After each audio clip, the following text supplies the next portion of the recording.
Good morning, class. Hello and welcome to our e-learning English class.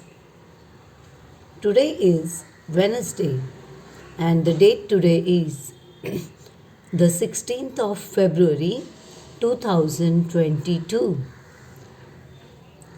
मुलांनो, आपल्या मागच्या तासिकेला तुम्हाला आठवत असेल आपण आपल्या सूर्यमालेविषयी मीन्स अवर सोलार सिस्टम याविषयी पाहिलं. पण आपल्या सोलार सिस्टममधील म्हणजेच आपल्या सूर्यमालेतील सगळ्यात जवळचा तारा the closest star to the earth is the सन. आणि या सूर्याची माहिती आपण या पॅसेजमध्ये घेतली होती. After that we learn about our own planet Earth. त्यानंतर आपण अर्थ आपला स्वतःचा प्लॅनेट स्वतःचा ग्रह अर्थविषयी आपण माहिती घेतली होती. आणि आज आपण पुढे वळणार आहोत पेज नंबर 73कडे. Can you guess who is this smiley face? Yes, it is the moon. आपल्या सोलार सिस्टममधील स्टार म्हणून आपण सनची सूर्याची माहिती घेतली. तसं प्लॅनेटमधून आपण आपल्या पृथ्वीची माहिती घेतली आणि आता आपण चंद्राची माहिती घेतोय. Now the moon is the only satellite to the of the Earth. The moon is the only satellite of the Earth. चंद्र हा आपल्या पृथ्वीचा एकमेव सॅटेलाइट म्हणजे उपग्रह आहे. मग याची माहिती आपल्याला घ्यावीच लागेल. तर चला तर मग आता आपण हा लेसन वाचू आणि मूनविषयी अधिक माहिती मिळवूया. Now moon is talking to us about itself. Hello people on earth, I am your closest neighbour. I go round and round the earth. From the earth, you always see only one side of me. You never see the other side or the other half of me. People on earth love me. They write stories and poems about me. They send spacecrafts to study me from close. Do you know? 2 astronauts from Earth landed on me once. Maybe someday other people on Earth will also come to visit me. I am the moon.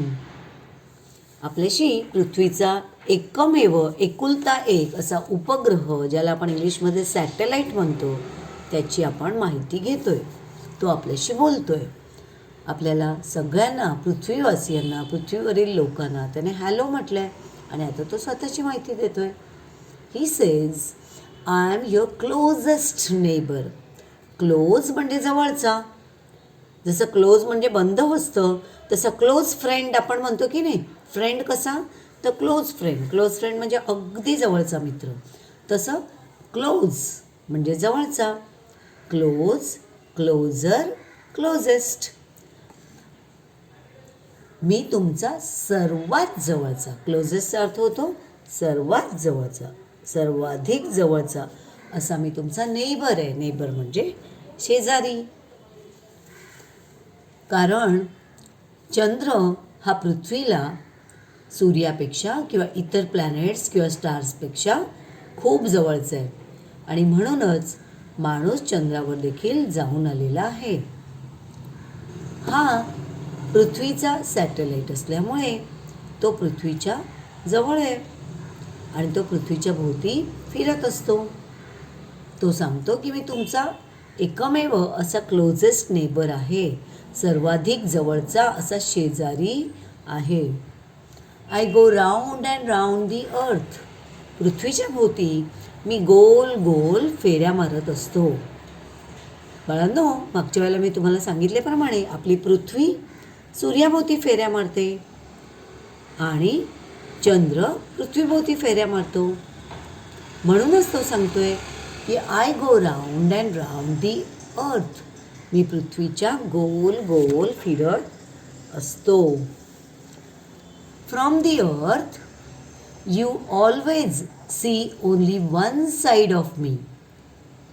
From the अर्थ म्हणजे पृथ्वीवरून आपण जेव्हा चंद्राला बघतो तेव्हा चंद्र सांगतोय की पृथ्वीवरून तुम्हाला माझी केवळ वन साईड दिसते, म्हणजे केवळ एकच बाजू दिसते.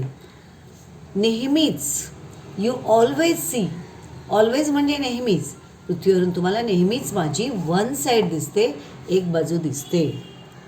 चंद्राची दुसरी बाजू आपल्याला पृथ्वीवरून कधीही दिसत नाही. असं का बरं?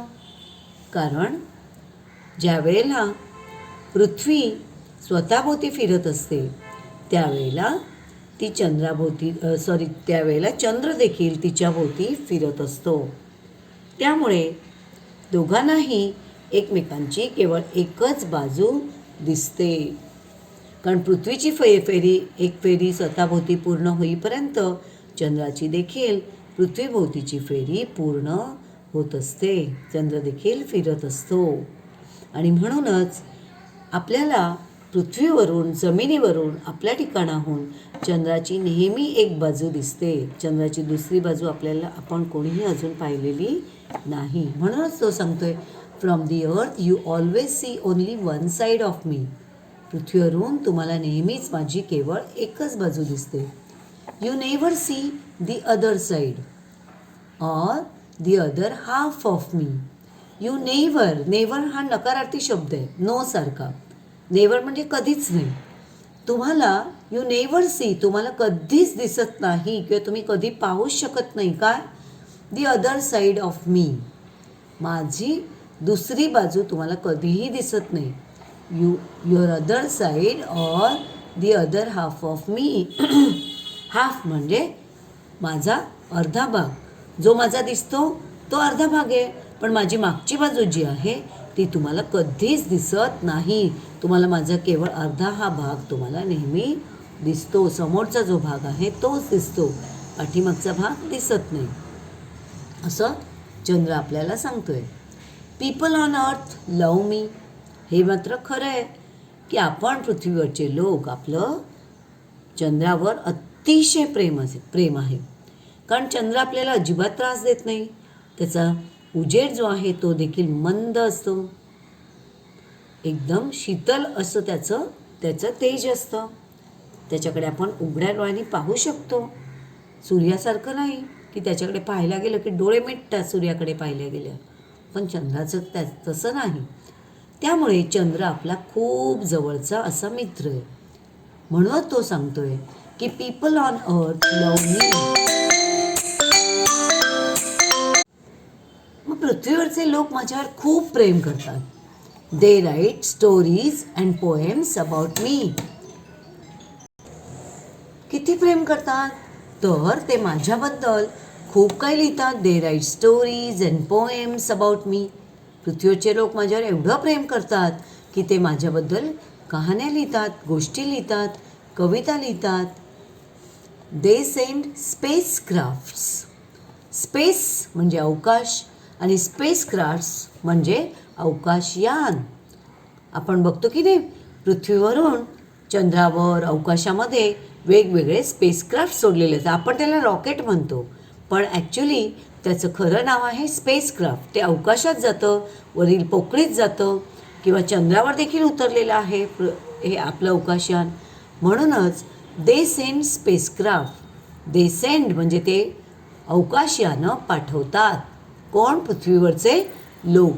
People on the Earth send spacecraft to study me from close. From close म्हणजे अगदी जवळून माझा स्टडी करण्यासाठी, माझा अभ्यास करण्यासाठी माझ्यावर लोक अवकाशयान पाठवतात. Do you know 2 astronauts? Astronauts means the scientist who go in the space, who go on the moon. Astronauts म्हणजे कोण? तर असे वैज्ञानिक, असे सायंटिस्ट जे स्पेसमध्ये गेलेले आहेत किंवा चंद्रावर उतरलेले आहेत. These astronauts study our solar system. They study the moon, the stars, the various satellites, the planets, the earth, the sun, and the other planets like Mars. मग हे ॲस्ट्रॉनॉट्स म्हणजे कोण? तर असे सायंटिस्ट जे अवकाशातील आपल्या सोलार सिस्टीममधील वेगवेगळ्या गोष्टींचा स्टडी करतात. मग do you know 2 astronauts from अर्थ लँडेड ऑन मी वन्स. एकदा माझ्यावर उतरलेल्या म्हणजे चंद्रावर उतरलेले 2 अवकाशवीर होते. त्यांची नावं तुम्हाला माहीत आहेत का रे? कधी ऐकलीत तुम्ही ती नावं? मी सांगते. 1969मध्ये म्हणजे 1969मध्ये आपल्या पृथ्वीवरील सगळ्यात पहिली व्यक्ती चंद्रावर सर्वात प्रथम उतरली होती. आणि हे 2 ॲस्ट्रॉनॉट्स होते, हे 2 वैज्ञानिक होते, हे 2 अवकाशयात्री होते ज्यांचं नाव होतं, एक होता नील आर्मस्ट्रॉंग आणि दुसरा होता एडविन ऑल्ड्रिन. तर हे त्या 2 ॲस्ट्रॉनॉट्सची नावं आहेत हू लँडेड ऑन द मून. हे त्या 2 ॲस्ट्रॉनॉट्सची नावं आहेत जी चंद्रावर उतरले होते. मे बी म्हणजे कदाचित. someday other people on earth will also come to visit me. कदाचित असं पण होईल एखाद दिवशी. someday म्हणजे एखाद्या दिवशी. other people on earth या पृथ्वीवरचे इतरही लोक will also come to visit me. या पृथ्वीवरील इतरही लोक माझ्या भेटीला येतील. आणि मुलांनो, हे खरंच एखाद दिवस होणारच आहे. कारण आता तशी तयारी चालू आहे की फक्त शास्त्रज्ञच नाही, फक्त ॲस्ट्रॉनॉट्सच नाही, तर पृथ्वीवरील सामान्य माणसांना देखील चंद्राची सफर, चंद्राची पिकनिक घडावी. आणि म्हणूनच हे पृथ्वीवरील लोक हे चंद्राच्या दिशेने, मंगळाच्या दिशेने म्हणजे मार्सच्या दिशेने वेगवेगळी स्पेसक्राफ्ट्स पाठवून त्यांना स्टडी करत असतात. I am the moon. मी आहे चंद्र.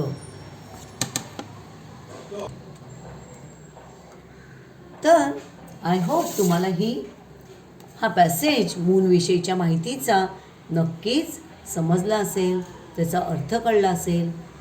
आता इथे तुम्ही अशा ॲस्ट्रॉनॉट्सची नावं पाहिली जे ॲस्ट्रॉनॉट्स आपल्या देशातील नव्हते, तर ते इतर देशातील होते. नील आर्मस्ट्रॉंग आणि एडविन ऑल्ड्रिन ही त्यांची नावं होती. पण बाळांनो, तुम्हाला माहिती आहे का, आपले काही इंडियन ॲस्ट्रॉनॉट्स पण स्पेसमध्ये गेले. चंद्रावर नव्हते उतरले, पण स्पेसमध्ये गेले होते. त्यांची नावं ऐका बरं का. त्यांची नावं आहेत राकेश शर्मा, कल्पना चावला, सुनीता विल्यम्स. हे 3 इंडियन ॲस्ट्रॉनॉट्स होते जे स्पेसमध्ये गेले होते. त्यातील राकेश शर्मा आणि सुनीता विल्यम्स स्पेसमध्ये जाऊन सुरक्षितपणे पृथ्वीवर पुन्हा परतले होते. फक्त दुर्दैवाने कल्पना चावलाचं जे यान होतं ते अवकाशातच त्याला एक अपघात झाला आणि त्यातच कल्पना चावला नावाची एक गुणी आणि अत्यंत हुशार अशी वैज्ञानिक तिचा त्यामध्ये शेवट झाला. तर अशी ही 3 इंडियन ॲस्ट्रॉनॉट्सची नावं देखील मी तुम्हाला सांगितली. आता तुम्हाला मी यावर आधारित काही अभ्यास पाठवणार आहे. तो अभ्यासही तुम्हाला करायचा आहे. त्याशिवाय आपण या शब्दांचे अर्थ पण लिहिणार आहोत. Question 2, guess the meaning of the following words. Look up this words in a dictionary. Surface आपण पाहिलं होतं पृथ्वीच्या या अर्थमध्ये की पृथ्वीचा सरफेस हा पाण्याने जास्त व्यापलेला आहे. मग सरफेस म्हणजे काय, तर पृष्ठभाग. स्पेस अवकाश, आकाशाची जी पोकळी आहे की नाही त्याला स्पेस म्हणतात. एन्व्हलप आवरण, आच्छादन, स्पेसक्राफ्ट, अवकाशयान. इथे अनेक वचन आहे, प्लुरल आहे, म्हणून आपण म्हणूया अवकाशयाने. अँड ॲस्ट्रॉनट्स, अवकाश यात्री किंवा अंतराळवीर असं देखील आपण त्यांना म्हणतो. ते हे शब्द लिहून तुम्हाला याचे मराठी अर्थ ट्रान्सलेशन लिहायचं आहे. Third question, find the English names of other planets in the solar system and write at least 2 sentences about each. तुम्हाला माहीतच आहे की पृथ्वी व्यतिरिक्त आपल्या सूर्यमालेमध्ये आणखी 8 ग्रह आहेत. सूर्यापासूनचं जर त्यांचं अंतर आपण बघत गेलो तर सूर्यापासून सगळ्यात जवळ जो आहे तो आहे बुध म्हणजे मर्क्युरी. मग सेकंड नंबरला आहे व्हीनस म्हणजे शुक्र. थर्ड नंबरला आपली पृथ्वी आहे. त्यानंतर फोर्थ नंबर सूर्यापासूनचा आहे मार्स म्हणजे Mangal, the red planet.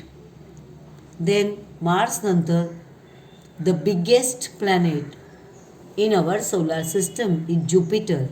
Jupiter हा म्हणजेच गुरु हा सगळ्यात मोठा असा आपल्या सोलार सिस्टीममधला ग्रह आहे. ज्युपिटरनंतर सॅटर्न म्हणजेच कडी असलेला ग्रह. सॅटर्न म्हणजे शनिग्रह. आणि सॅटर्नच्या नंतरचा नंबर आहे Uranus. Uranus is the 7th planet from the sun, and Uranus takes 84 years to orbit round the sun, to get one round around the sun. सूर्याची एक फेरी पूर्ण करायला युरेनस नावाचा जो अवकाशवीर आहे, युरेनस नावाचा जो प्लॅनेट आहे, जो सोलार सिस्टीममधला एक प्लॅनेट आहे. 7व्या नंबरवर आहे तो. सूर्यापासून त्याचं अंतर 7वं आहे आणि तो सूर्याभोवती इतर ग्रहांप्रमाणेच, इतर प्लॅनेट्सप्रमाणेच फिरतो.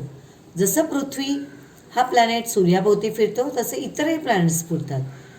The earth takes only 1 year to complete one round around the sun. सूर्याभोवती एक फेरी पूर्ण करायला पृथ्वीला केवळ 1 वर्ष लागतं, पण युरेनसला 84 years लागतात. 84 वर्ष त्याला एक फेरी पूर्ण करायला लागते. त्यानंतरचा तारा आहे Neptune. Neptune is the 8th planet from the sun. Neptune हा सूर्यापासून 8व्या नंबरवर आहे. And it is deep blue colour. तो आहे डार्क निळ्या रंगाचा. And violent storms break out on Neptune frequently. नेपच्यूनवर नेहमीच खूप विध्वंसक अशी वादळं कायम होत असतात. आणि लास्ट जो प्लॅनेट आहे तो सगळ्यात छोटा म्हणजे बटू प्लॅनेट, बटू ग्रह ज्याला तुम्ही म्हणता, ज्याचं नाव आहे प्लुटो. तो प्लुटोविषयी काय सांगता येईल आपल्याला? Pluto is the 9th planet in our solar system. Pluto is the last planet and it is the smallest planet in our solar system. आपल्या सूर्यमालेतील तो सगळ्यात छोटासा ग्रह आहे. आणि आता हा 4th question. As a group activity prepare and present short monologues at least 3 to 4 lines of the following characters. याचा अर्थ काय होतो की खाली काही पात्र दिलेली आहेत आणि या पात्रांच्या मोनोलॉग्स म्हणजे नाट्यछटा ज्या आहेत त्या तुम्हाला लिहायचे. म्हणजे समजा रिव्हर जर स्वतःविषयी बोलत असेल तर ती काय बोलेल? विंड काय म्हणेल स्वतःविषयी? किंग मिडास काय म्हणेल स्वतःविषयी? अकुकू म्हणजे कोकिळा जी आहे, आपल्या पुस्तकातले हे सगळे कॅरेक्टर्स आहेत, हे काय बोलतील बरं स्वतःबद्दल? किंवा द लिटल रेड हेन, पहिल्या सत्रात झालेली, जर छोटीशी लाल कोंबडी आपल्याशी बोलू लागली तर ती कसं बरं आपल्या समोर नाटक करेल किंवा ती कसं दाखवेल की मी कोण आहे, काय सांगेल ती, यांच्या सगळ्यांविषयी जणू काही ते स्वतः आपल्याशी बोलत आहेत अशी आपल्याला 2-2, 3-3 वाक्य लिहायचे. फॉर एक्झाम्पल एक दाखवते मी तुम्हाला. रिवर, आता ती काय म्हणेल आपल्याशी? Hello, I am a river. I flow down the mountains. I give water to people who live along my banks. I always flow to meet the sea. I flow to make people happy. तर नदीचं असं वर्णन तिच्याच तोंडून आपण सांगू शकतो. King Midas काय म्हणेल बरं? तर किंग मिडास तो म्हणेल आपल्याला, hello, I am king Midas.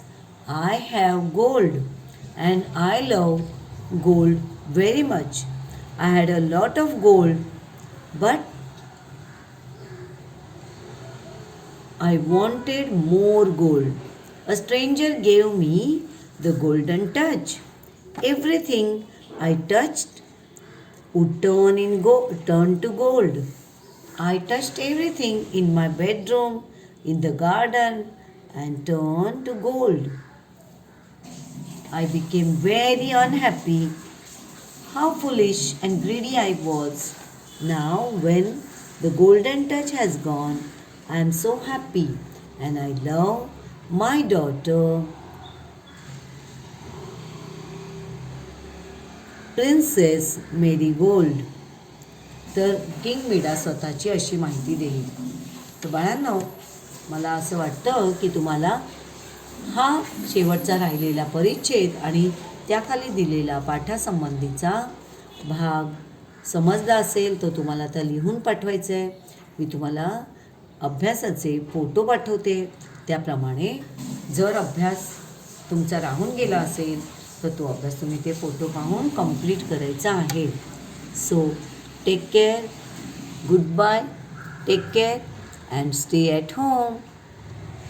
Bye.